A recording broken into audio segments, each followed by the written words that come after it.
মির্জা গোলাম আহমদের সাথে একবার আতাউল্লাহ বুখারী রহমতুল্লাহ আলাইহি একটা বহস হইল। উনি ডাক দিয়া কয়, কি ব্যাপার বাটপার, তুই যে নবী দাবি করস, দলিল কি? মির্জা গোলাম আহমদ কাদিয়ানিকে জিজ্ঞাসা করতেছে, তুই যে নবী এটার দলিল দেখা।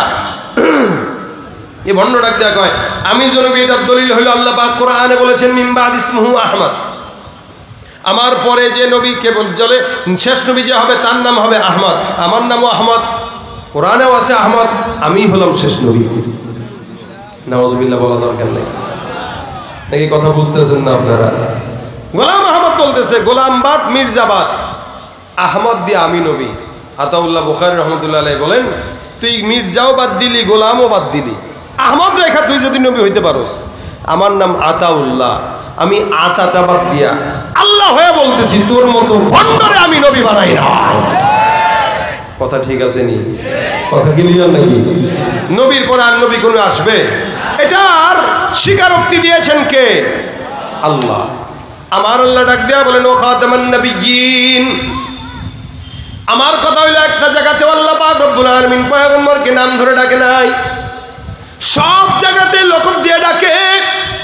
এ মুসলমান, শুধু তাই নয়, ইমানদারকে আল্লাহ পাক আদেশ দেয়া দেয়, ইয়া আইয়ুহাল্লাযীনা আমানু লা তাজআলু দুআআর রাসূল বাইনাকুম কাদুআই বাযিকুম বাযা। আমার আল্লাহ ডাক দিয়া বলে, হে মুমিনের দল, এক দল একজনকে যেমনি তোমরা ডাক দাও, একজন একজনকে যেভাবে নাম ধরে তোমরা ডাক দাও, খবরদার আখিরি জমানার নবীকে এমনি নাম ধরে রেখো না। যদি কাউকে ডাকতে হয়, নবীকে ডাকতে হয়, নবী বলে ডাক দাও, রসুল বলে ডাক দাও। যেভাবে সোহাগ ভাই, আব্দুল্লাহ ভাই, আব্দুর রহমান ভাই, অমুক ভাই, তমুক ভাই, আমার পয়গম্বরকে খবরদার নাম ধরে ডাকা যাবে না। এত সম্মান আল্লাহ পাক মর্যাদা এত দান করলেন, যার কারণে একটা জায়গাতেও বেয়াদবি যেন না হয়, নাম উল্লেখ করেন নাই। আচ্ছা, আপনাদেরকে প্রশ্ন করি, বলুন তো, আমার আল্লাহ পাক রব্বুল আলামিনের কোন নামাজ পড়া লাগে নাকি? কথা বলে না। আল্লাহ নামাজ পড়ে, রোজা রাখে, যাকাত দেয়, এটা করবে কে? বান্দা করবে। কিন্তু বান্দা করে নাকি? দেখেন, বান্দা নামাজটাও ঠিক মতো পড়ে না। দেখবেন এই কারণে আমাদের দেশে মেলার মধ্যে লোক বেশি, মসজিদে লোক নাই। আরে রমজানটা যে গেল, রমজানে এত বয়ান করার পরেও চায়ের দোকানের পর্দা সরাইতে পারি না এত বছর পর্যন্ত। সারা বছর পর্দার খবর নাই, রমজান আসলে পর্দাওয়ালার পুরুষের অভাব নাই। শরীফ শরীফার গল্প তো এই দেশে আছে না এখন? সব নিজের নিজে শরীফা মনে করা, চায়ের দোকানে ঢুকে পড়তে শুরু করে।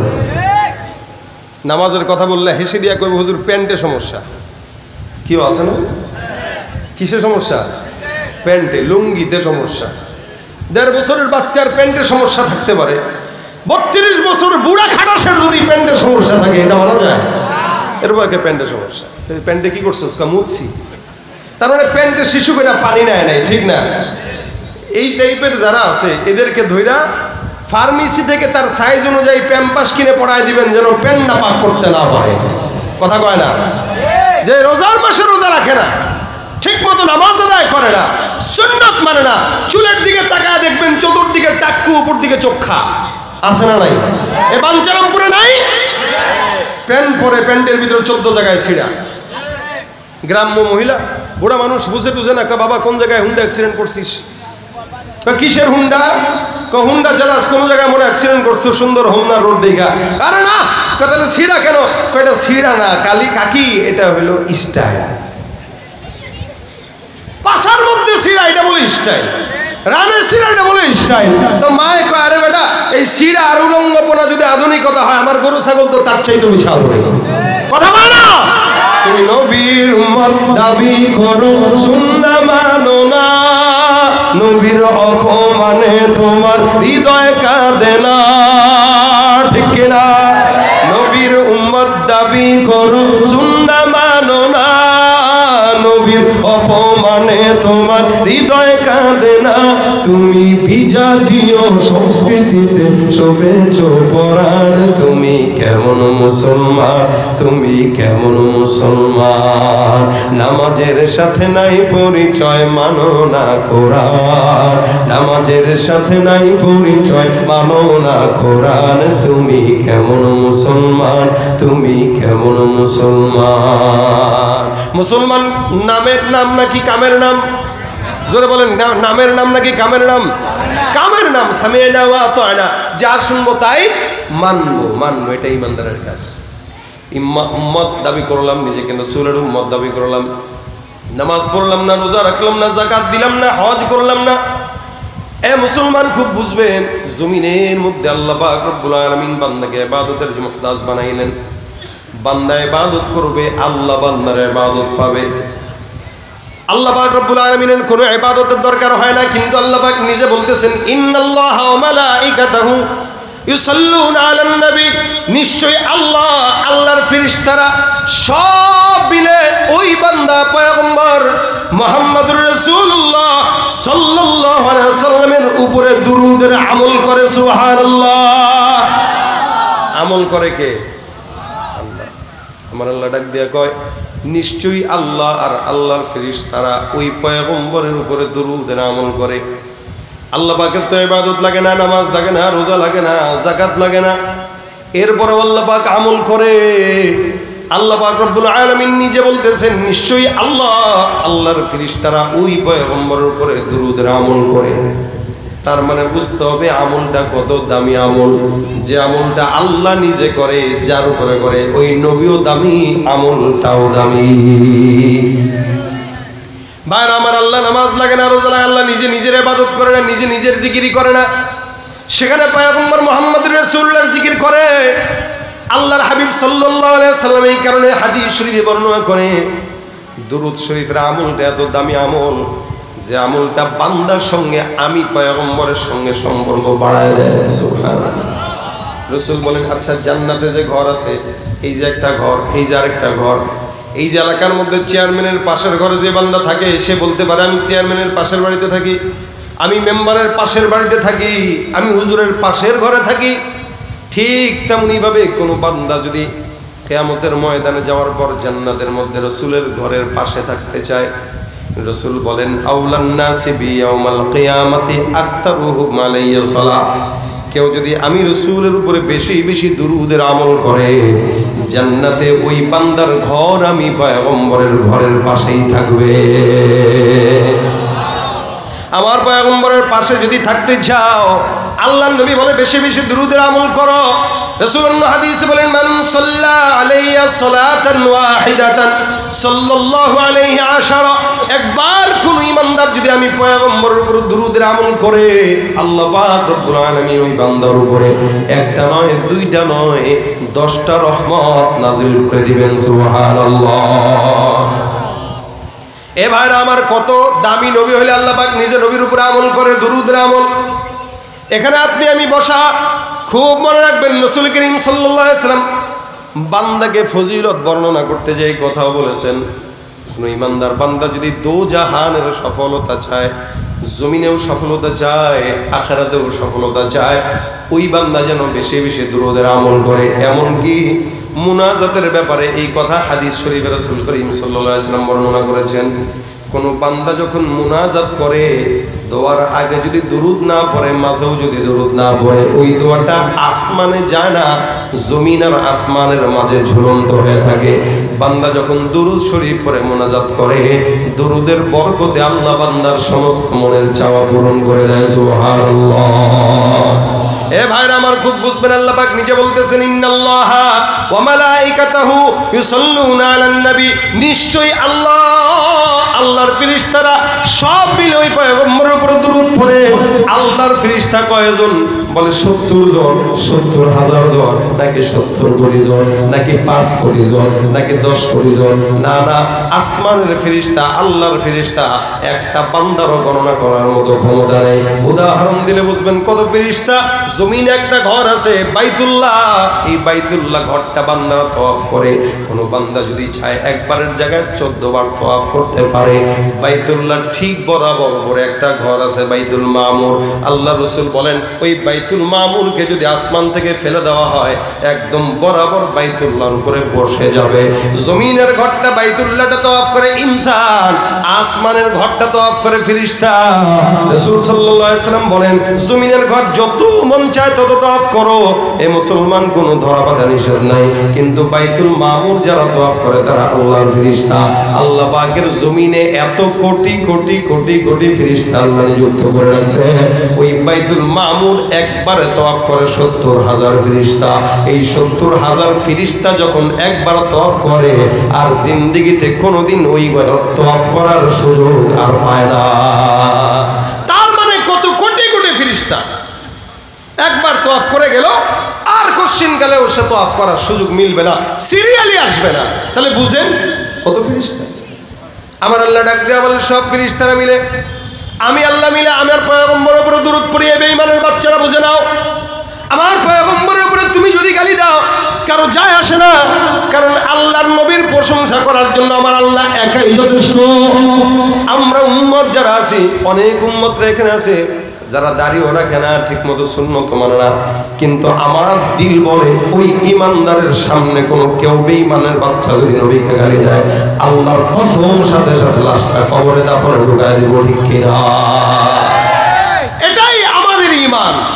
সুন্নত না মানলেও, নামাজ না পড়লেও আমার চোখের সামনে আমার রাসূলকে কেউ গালি দিবে, এক বিন্দু রক্ত থাকতে কোনোদিন কোন ঈমানদার সহ্য করতে পারবে না। এটা আল্লাহ পাক রব্বুল আলামিন পয়গম্বরের জন্য ফিদা, ফেরেশতারাও ফিদা, সাহাবা আজমাইন ফিদা, তাবেঈনরাও ফিদা, আমরাও ফিদা। কিয়ামত পর্যন্ত এই নবীকে যারা নাম নিশানা মিটায় দিতে চাইছে, রাসূলের নাম নিশানা মিটে নাই, বরং ইসলাম সারা বিশ্বের আনাচে কানাচে পৌঁছায় গেছে, ঠিক কিনা?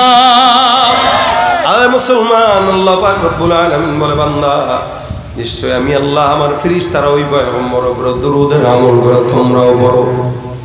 এ মুসলমান, রাসূল করিম সাল্লাল্লাহু আলাইহি ওয়াসাল্লামকে কেউ যদি দুরূদ শরীফ পড়ে বেশি স্মরণ করে, নবী বলেন সপ্তাহে একদিন নাম ঠিকানা সহ বান্দার সমস্ত আমলনামা আমি রাসূলের রওজায় পৌঁছানো হয়। বেশি বেশি দুরূদ যদি কেউ পড়ে রাসূলের রওজায় সওয়াব পৌঁছানো হয় নাম সহ। আব্দুর রহমানের ছেলে আব্দুল্লাহ বাঞ্চারামপুর 10 দোন এলাকা থেকে রাসূল আপনার জন্য 10 বার দুরূদ শরীফের আমল পৌঁছাইছে। রাসূল ডাক দেয়া কয় আমার কবরের মধ্যে আমলনামা পৌঁছানো হয়। কোন বান্দা যত বেশি আমার উপরে দরুদ পড়বে ওই বান্দাকে তত বেশি আমি চিনব, যত বেশি চিনব তত আগে আগে সুপারিশ করে জান্নাতে নিয়ে যাব। সুবহানাল্লাহ। যত বেশি পড়বেন। রাসূল শুধু তাই না, নবী করিম সাল্লাল্লাহু আলাইহি ওয়াসাল্লাম বলেন কোন বান্দা যদি আমার রওজার সামনে এসে সালাম দেয়, সালাম আসসালামু আলাইকা ইয়া রাসূলুল্লাহ বলে সালাম যদি কেউ দেয়, আল্লাহর নবী সাল্লাল্লাহু আলাইহি ওয়াসাল্লাম বলেন যে আল্লাহ পাক রব্বুল আলামিন আমার রূহটা আমার কাছে ফেরত দেয়, আমি নবী তার সালামের জবাব দেয়া দেই। সুবহানাল্লাহ। আহমদ কবির রিফাই নামে এক রাসূলের আশিক ছিলেন, যে আশিকের রাসূলটা একবার রাসূলের রওজায় হজ করতে যায়, রাসূলের রওজায় গেছে জিয়ারতের জন্য। তো যখন রওজায় জিয়ারতের জন্য গেলেন হাজার হাজার হাজী সাহেবের সামনে সে যায় সালাম দিয়েছেন আসসালামু আলাইকা ইয়া রাসূলুল্লাহ। হাজার হাজার দর্শকরা নিজের চোখে নিজের কানে শুনেছে নবী করিম রওজা থেকে উচ্চ কণ্ঠে জবাব দিয়া বলছে ওয়া আলাইকাস সালাম ইয়া উম্মতি। সুবহানাল্লাহ। এটাই হলো রাসূলের সত্যতা। এই জন্য ভাইরা আমার, এখানে আমরা যারা অনেকে আছি অনেকে অনেক কাজ করি, হাতের কাজ আছে, পায়ের কাজ আছে, জবানের কোনো কাজ নাই। রিক্সা চালান, ভ্যান চালান, যাই করেন না কেন, মানুষের হাতের কাজ আছে, জবানের কাজ থাক না। জবানের একটা মাত্র কাজ উঠাবো যখনই সময় হয় একটু বসে আছি আল্লাহুম্মা সাল্লি আলা মুহাম্মাদিন নবিয়্যিল উম্মি ওয়া আলা আলিহি ওয়া সাল্লিম তাসলিমা। রিকশা চালাইতেছি দুরূদ শরীফ পড়েন, মা বোনরা রান্নাবাড়ি করতেছেন দুরূদ শরীফ পড়েন, রিকশাওয়ালা, ড্রাইভারওয়ালা, ভ্যান চালক, হুন্ডা চালক, বাজারওয়ালা, চেয়ারম্যান সাহেব, মেম্বার সাহেব, যখন সময় হয় জবানটাগুলো দুরূদ শরীফের আমল করা। এটা যদি কেউ তার জবান উঠায় একদিন না একদিন পয়গম্বরকে স্বপ্ন যুগে দেখা হয়ে যাবে। সুবহানাল্লাহ। কোন ইমানদার বান্দার যদি দুরূদ শরীফের আমল করে তা আল্লাহর নবী তাকে সরাসরি দেখা দিয়ে দেবে স্বপ্নের ভিতরে ইনশাআল্লাহ। আর কোন বান্দা যদি সরাসরি দেখতে তো পারি নাই, স্বপ্নেও যদি রাসূলকে আমরা দেখি, আমার বিশ্বাস আল্লাহর নবীর কথা অনুযায়ী আল্লাহ পাক ওই বান্দার জন্য জাহান্নামের আগুন হারাম করে দেবে। এই জন্য 5 ওয়াক্ত নামাজের পরে দৈনিক সকালে 10 বার, বিকেলে 10 বার, অথবা 5 ওয়াক্ত নামাজের পরে 10 বার, যখন সময় হয় জবান দেয়া লম্বা দুরূদ পড়তে যদি কষ্ট হয়, ছোট্ট দুরূদ সাল্লাল্লাহু আলাইহি ওয়াসাল্লাম, সাল্লাল্লাহু আলাইহি ওয়াসাল্লাম, সাল্লাল্লাহু আলাইহি ওয়াসাল্লাম বলেন না কেন? সাল্লাল্লাহু আলাইহি ওয়াসাল্লাম, সাল্লাল্লাহু আলাইহি ওয়াসাল্লাম। যত বিপদ আছে সমস্ত বিপদ দূর করার জন্য দুরূদ শরীফের আমল যথেষ্ট। সুবহানাল্লাহ। পারবেন তো ইনশাআল্লাহ পড়তে ভাই? পারবেন তো ইনশাআল্লাহ? প্রত্যেকে আজকে থেকে নিয়ত করেন, প্রত্যেকে নিয়ত করেন, এমনি বসে না থেকে যখন সময় হয় দুরূদ পড়ব। মোহাম্মদ হামেদে হামদে খুদা বস, খুদা মদ হে আফরি মুস্তফা বস, মোহাম্মদ আজ তুমি খাহাম খুদা রা, খুদায়া আজ তো হুব্বে মুস্তফা রা, খুদায়া আজ তো হুব্বে মুস্তফা রা।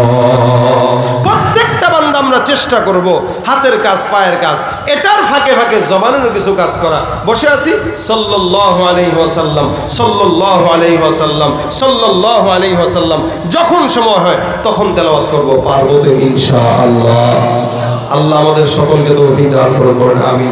এতটুকুন যদি করেন, রাসূলের সঙ্গে আপনার অন্তরের মহাব্বত তৈরি হবে। মহাব্বত যখন তৈরি হবে ইনশাআল্লাহ রাসূলের সুন্নাত আপনার ভিতরে ঢুকে যাবে। এই জন্য প্রত্যেকটা যুবক, প্রত্যেকটা মুরব্বী, আজকের এই যুবক ভাইরা যারা মাহফিলের আয়োজন করেছে, এই কষ্ট করে মুজাহাদা করে এই আঞ্জাম দিয়েছে, আমিও কষ্ট করে আপনাদের সামনে এসে 2-4টা কথা বললাম। প্রত্যেকটা যুবক যদি চিন্তা করে যে আমি আমার জিন্দিগিতে এখন থেকে দুরূদ শরীফের আমল উঠাবো। আমাদের ওস্তাদরা আমাদেরকে শিখাই দিতেন, পরীক্ষার হলে যাবা, দুরূদ পড়বা, তো আল্লাহ পাক রব্বুল আলামিন পরীক্ষার প্রশ্ন সহজ করে দিবে। আমরা দেখছি আমাদের মাদ্রাসার ছাত্র জামানায় দুরূদ পড়ছি তো জেহেন খুলে গেছে, প্রশ্ন সহজ হয়ে গেছে। আপনাদেরকেও বলি, সবচাইতে আমার কাছে গুরুত্বপূর্ণ আমল হলো দুরূদ শরীফের আমল। আমি আমার জিন্দিগিতে যত বিপদ আমার সামনে আসছে, দুরূদ পড়ছি, আল্লাহ আসান করে দিয়েছে। আমার বিশ্বাস আপনারাও যদি পড়েন আল্লাহ আসান করবে। রাজি আছেন? কারা কারা পড়বেন হাত তোলেন আজকে থেকে ইনশাআল্লাহ। আল্লাহ তুমি আমাদেরকে তৌফিক দান করো, আল্লাহ আমাদের জন্য সহজ করো। আমি